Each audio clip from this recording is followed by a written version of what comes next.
So hello and welcome back. This is going to be a very short episode. So I just chanced on this particular video.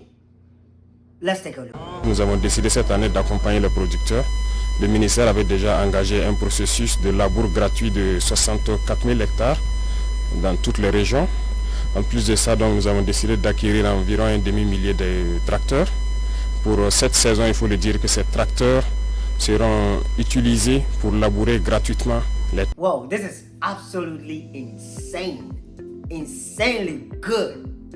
Well, welcome back to this episode, Ben Carson channel, where we talk about an Africa that is rising. My name is Bernard. You can call me Ben Carson. So this video that we just saw is a video of Burkina Faso's leader, Captain Ibrahim Troare, sharing tractors and agricultural input machineries to farmers to cultivate the about 6.1 million hectares of arable land of the country. Now, let me admit that I'm not a fan of military juntas. You can say whatever, but I'm not and I have never been a fan of military juntas. Yes, I understand our democratic leaders on the continent of Africa are making bad decisions after another. But I can give you an example of someone who is also doing good. Well, when I make mention of Paul Kagame, it's more like a mixture of both military junta and democracy because, well, we happen to vote for him, he keeps winning, he's been in power for quite a while, and so you might want to think of dictatorship, but it's a partial democracy or whatever you want to talk about. I'm a fan of him, and as long as his civil side keeps reigning now, I can condemn him. I've also been a fan, or I was a fan of Magufuli, who was democratically elected and started making good decisions after another for his country. One outlier that I would say would be Thomas Sankara, who was, well, eventually murdered by Blaise Compaoré, who was charged and sentenced, who also kept making good decisions after another. But one thing that we know about military juntas is that their first 4 or 5 years usually is good, and then now when they start getting comfortable, it becomes worse than any civilian ruler. But one thing that this guy is doing that is sending me nuts is tackling the main problem of the continent. You know, for those that are familiar with a little bit of economics and some sort of psychology, I mean, it's a mixture of that. Maslow's theory of needs speak about tackling the basic fundamental needs first, which has to do with food, shelter, clothing. Until Africa begins to solve our problem with food first, we can't think about roads, hospitals. We can't. Because the moment we even in our democratic dispensation isn't working, isn't getting to its limit, because we've jumped onto democracy, we are not tackling the core values or needs of our people. And so that's why we see vote buying. If you don't want to see vote buying, go to everywhere, especially come to my country, Ghana. You see it red colored, black and white. Right? We see that because people are hungry. And when people are hungry, they barely make rational decisions. That's how it works. When people are hungry, they think of their stomach even before their brain. The brain starts thinking of the stomach even before itself.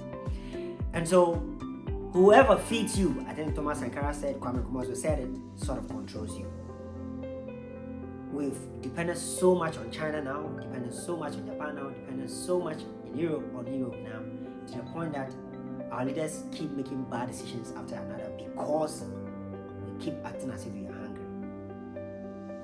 And the fact that we have rich environment, rich land, gold, minerals.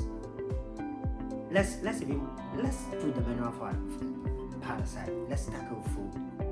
Africa is one of the continents that is fully tropical. We have the sun, we have the rain, we have the forest, we have the fine and loamy soils, we have already fertilized soils. That even if you want to put fertilizer in the land, we might not take even 1% of what the other part of the world use, and we will get massive yield for even our cash crops and staple crops. We keep making bad decisions after one another. Like, how do we import toothpick? Import when we have the timber. We cut the timber, sell it there, they make toothpicks and bring it to us. People are using bamboo in China to make toothpicks, but we have better woods. We keep importing tin tomatoes, we keep importing in tomatoes, eggs. So that video you just saw is Captain Troare sharing these agricultural tractors. Well, it looks much, but it's not much as compared to the size of the land and the population, 22.6 million people in Burkina Faso and 6.1 million hectares of land. These tractors wouldn't do much, but it is the beginning of something good. And for me, I hope he's going to keep on doing that, and he's not going to follow other military juntas as we've seen. Talk about Museveni of Uganda. He came in as a military junta. Once he transitioned into even a part of the military junta, he started messing up until now he's like, okay, I'm tired. Let's turn it to some sort of partial democracy or something. I mean, we know what's going on there, but I have never been a fan of military junta because the records on the continent is stacked highly against them. If you look at countries that are probably doing well, I mean, my country is not the best, but Ghana is really developing because since 1992 we've turned into proper democracy. It's not proper because I spoke about vote buying, but at least on paper we can say we are part of democracy. And you see, the countries that are developing like South Africa and co, there's nothing like military junta. Kenya and co, those countries, no, we don't do that, right? Another outlier might be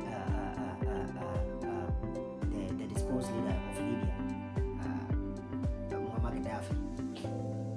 So there are some outliers, but those that on the civil and the democratic side fully outweigh in terms of how quick development goes on the continent. So I haven't been a fan of military juntas, but one thing that this guy is doing right, and I hope he's probably the reincarnation of Thomas Sankara in his prime and Magufuli in his prime.